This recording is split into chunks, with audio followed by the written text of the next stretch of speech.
শান্তি, সুপ্রভাত। পরমপিতা পরমাত্মা বলছেন যে বাবা যা আমাদের পড়াচ্ছেন সেটা থেকে আমাদের অনেক উপার্জন হবে। তাই পড়াশুনো যেন আমরা ভালোভাবে করি, আর পড়াশুনো থেকে যেন কোনোভাবে লিঙ্ক ছিন্ন না করে ফেলি।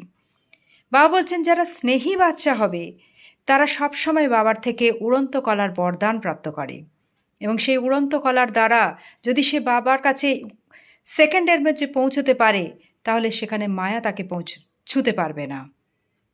সে তখন পরমাত্মার ছত্র ছায়ায় থাকবে, আর মায়া তার কাছে পৌঁছতে পারবে না।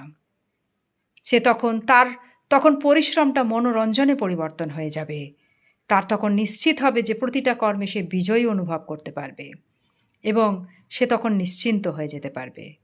বাবা বলছেন নাথিং নিউয়ের পাঠ যদি আমাদের স্মৃতিতে থাকে, তারা আমরা অবিচল থাকব এবং আমরা খুশিতে নাচতে থাকব।